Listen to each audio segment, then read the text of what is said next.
जय श्री कृष्ण मेरे प्यारे भैया बहनों एवं मेरे दोस्तों, आपका हमारे इस YouTube चैनल पर हार्दिक स्वागत एवं अभिनंदन है। जैसा कि आपने हमारी इस अध्ययन अध्यात्म की क्लास में पहले से ही अध्ययन करते चले आए हैं, आज मैं आपको फ्रांस की क्रांति में महिलाओं के जीवन के काल के बारे में चर्चा करेंगे कि महिलाओं का क्या जीवन काल रहा और महिलाओं ने फ्रांस की क्रांति में किन किन बातों पर अपना योगदान दिया। उसके पहले मैं आपको बताना चाहूंगा कि आप हमारी इस वीडियो को अधिक से अधिक लाइक करें, शेयर करें तथा सब्सक्राइब करें और अपने दोस्तों को इस वीडियो के बारे में ज्यादा से ज्यादा जानकारी प्रदान करें। इस कक्षा 9 की क्लास में सामाजिक विज्ञान आप अध्ययन कर रहे हैं, जिसमें से वर्ल्ड हिस्ट्री विश्व इतिहास के बारे में फ्रांस की क्रांति का अध्ययन करते जा रहे हैं, जिसमें आप महिलाओं के योगदान को समझेंगे कि महिलाओं का क्या योगदान रहा है। 1789 की क्रांति में आपने यह देखा कि फ्रांस की जो घरेलू समस्याएं थी वह यह थी कि राजा अधिक से अधिक मात्रा में निरंकुश हो गया था। उसकी इस निरंकुशता का एक प्रमुख कारण था कि वह अधिक से अधिक विलासितापूर्ण जीवन यापन कर रहा था, जिसके परिणाम स्वरूप यह देखने को मिला कि उसे अंततः फांसी पर लटकाया गया और राजतंत्र प्रक्रिया का खंडन हुआ, जिसमें लोकतंत्रवादी विचारधारा का जन्म उत्पन्न हुआ। उसी क्रांति में महिलाओं के जीवन का भी वृत्तांत वर्णन किया गया कि महिलाओं ने अपना क्या योगदान दिया तथा महिलाओं को क्या क्या चीजें प्राप्त की गई थी, कौन कौन सी चीजें उनको उस लोकतांत्रिक प्रक्रिया में प्रदान की गई थी और पहले नहीं की गई थी। तो हम आपको बताएं कि जब पहला विश्व युद्ध हुआ तो उस विश्व युद्ध के दौरान यह देखने को मिला कि बहुत अधिक से अधिक मात्रा में जन समुदाय पीड़ित हो गया है, दुखी हो गया है, अकाल से पीड़ित हो गया है, भूख से पीड़ित हो गया है तथा अनेक समस्याओं से ग्रसित है। तो उसी समय फ्रांस की महिलाओं ने अपने घर के पालन पोषण एवं बच्चों के रहन सहन को तजब्बुत देने के लिए या उनकी शिक्षा को अग्रिम व्यवस्था में ले जाने के लिए, अपने रहन सहन को सुधार करने के लिए स्वयं को अग्रसर किया। इसके पूर्व महिलाओं का जीवन काल यह था कि उन्हें घर से बाहर निकलने नहीं दिया जाता था। पर्दा प्रथा का अत्यंत प्रचार देखने को मिला था, जिसमें महिलाएं मतदान नहीं कर सकती थी, अधिक शिक्षा नहीं ग्रहण कर सकती थी, उन्हें एक घर में ही कैद किया गया था। उसके वर्णन आप देखें, उसके पश्चात आप देखें पुरुषों के बारे में, उसके विपरीत यह देखने को मिलता है कि पुरुषों के यहाँ समस्त अधिकार प्रदान किए गए थे। महिलाएं अपने जीवन काल में श्रम नहीं करती थी, घरेलू कामकाज ही किया करती थी, परंतु आर्थिक मंदी के कारण जब 1914 से 1918 के बीच में यह बात सामने आई कि दो गुटों के द्वारा विश्व युद्ध हुआ, तो तदुपरांत फ्रांस की क्रांति में एक बदलाव देखने को मिला। वहां पर गृह युद्ध छिड़ गया और गृह युद्ध में अधिक से अधिक मात्रा में निरंकुशता को खत्म करने के लिए, राजतंत्र को खत्म करने के लिए सभी लोगों ने अपने आप को अग्रसर किया। तो हम आप इसी पर आज मुख्य रूप से यह चर्चा कर रहे हैं कि महिलाएं अपना क्या परिवर्तन लाती हैं और क्या क्या चीजें देखने को मिलती है। तो हम आपको बताएं कि 1789 ईस्वी में महिलाओं ने अपने आप को स्थापित करने के लिए बहुत प्रयास किए। तो उन्होंने लगभग 60 क्लबों का निर्माण किया था, जिसमें महिलाओं की क्रांति भी सामने आई। महिलाओं ने भी अपना एक अधिकार प्राप्त करने का प्रयास किया। तो उसमें आप समझ सकते हैं कि जिसमें महिलाएं अपने क्लबों का निर्माण करती हैं और उसमें बैठकें करती हैं, और उसमें जितने भी महिलाएं थी, यह देखने को मिला कि मजदूरी से लेकर, किसानी से लेकर वेश्यावृत्ति तक उनको जीवन निर्वाह के समय यह देखने को मिला था जब फ्रांस की क्रांति हुई। उसके तदुपरांत तो 1914 से 18 के बीच में आप समझ पाएंगे आगे चलकर यह घटना घटित हुई थी। परंतु उसके पहले यह समझ में आना चाहिए आपको कि महिलाओं का जीवन काल बहुत ही अत्यंत संघर्षशील रहा, जिसमें से इस क्लब का निर्माण किया गया था मुख्य रूप से 1789 ईस्वी में 60 क्लबों का निर्माण, जिसमें से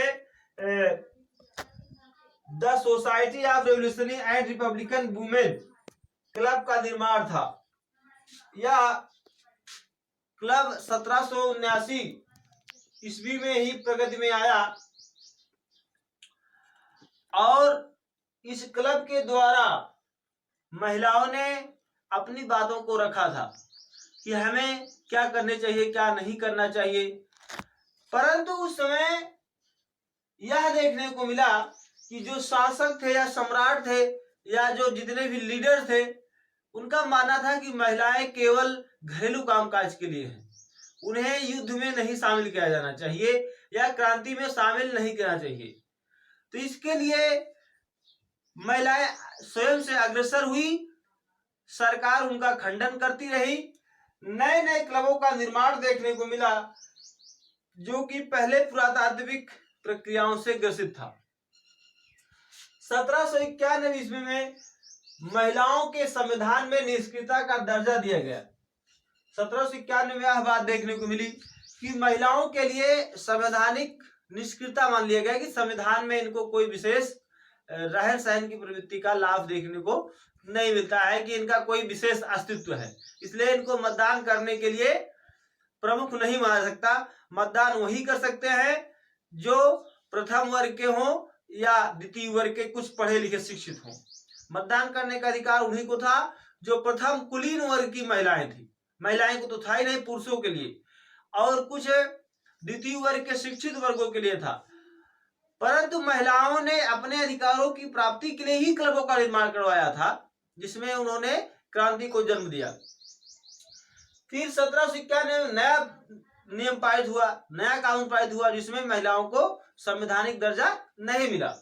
आगे चलकर क्या हुआ कि अंततः 1946 में ही फ्रांस सरकार द्वारा उनको अधिकार प्राप्त हुए, जिसमें उनके समस्त अधिकार मान लिए गए।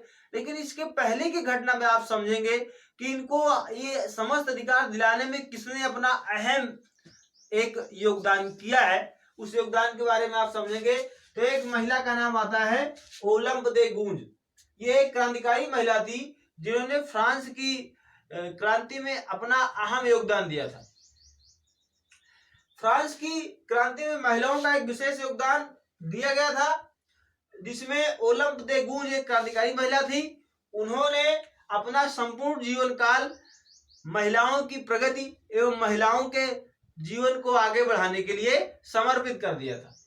उन्होंने संविधान तथा अधिकार घोषणा पत्र का विरोध किया था, जिसमें महिलाओं के समस्त अधिकार नहीं प्राप्त किए गए थे, यानी उसमें महिलाओं के लिए कोई भी अधिकार नहीं प्रदान किया गया था। उसका विद्रोह कर दिया, बताया कि यह केवल एकामतानुसार प्रक्रिया पर आधारित है, इसलिए इसका हनन किया जाए, और महिलाएं इसका विद्रोह करती रही। फिर क्या हुआ कि 1791 ईस्वी में महिला ओलंप दे गूंज ने, जो महिलाओं की लीडर थी, उन्होंने नेशनल असेंबली के लिए एक प्रस्ताव पत्र भेजा। एक प्रस्ताव पत्र में यह वर्णन किया गया था कि महिलाओं के लिए वह समस्त नैसर्गिक अधिकार होने चाहिए जो एक जन्म सिद्ध अधिकार को प्रदान करते हैं।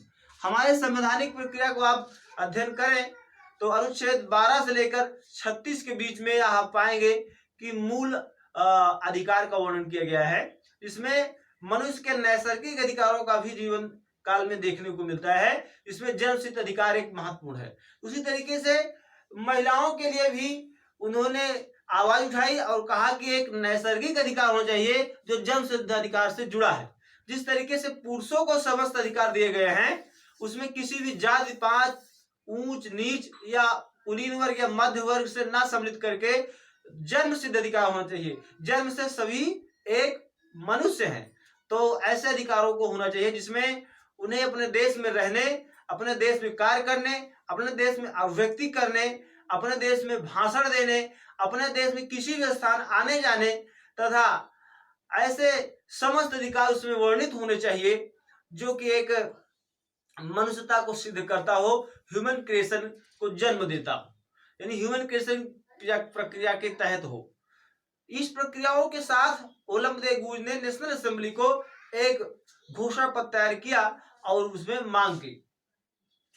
आगे चलकर क्या हुआ कि 1793 ईस्वी में ओलम दे गूंज कि इस विद्रोह को, जो यह एक प्रकार का विद्रोह था कि महिलाओं को अधिकार प्रदान किया जाए, और उसमें यह भी आरोप लगाया गया था सरकार के खिलाफ ओलम दे गूंज के द्वारा कि वह महिलाओं के लिए जो भी कार्य है वह नहीं कर रहे तथा जो क्लब हैं महिलाओं के वह समस्त क्लब बंद कर दिए जा रहे हैं, जिसमें वे अपनी चर्चाएं कर सकती हैं, अपनी अभिव्यक्ति कर सकती हैं या अपने स्वतंत्रता के लिए आवाज उठा सकती हैं।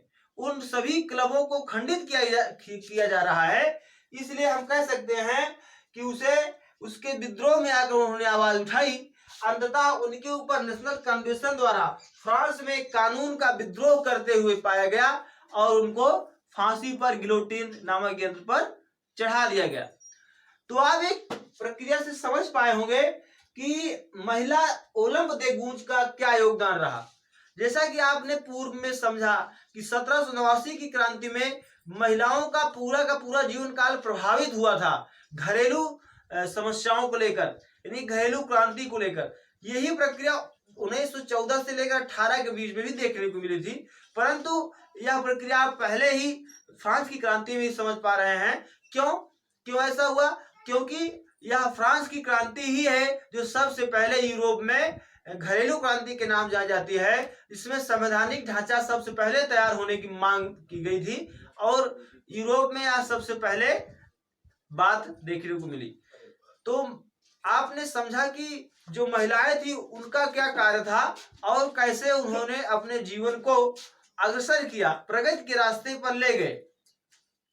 और यही नहीं, आगे चलकर आप यह भी समझेंगे कि जो रोबेस्पियर था या मिराबो सिए थे या अन्य क्रांतिकारी थे, जितने समस्त लोग भी थे, जो भी थे, सब लोगों ने क्या क्या योगदान किया था, ये समझ जानकारी आप समझ चुके हैं। और इसके बारे में आप नेपोलियन बोनापार्ट, जो कि वाटरलू के युद्ध में उसकी मृत्यु हो जाती है 1815 ईस्वी में, उसको यह देखने को मिला था कि कैसे उसने युद्ध किया और किस तरीके से युद्ध करते हुए मारा जाता है, और उसी के ऊपर पूरा का पूरा फ्रांस की क्रांति डिपेंड होती है।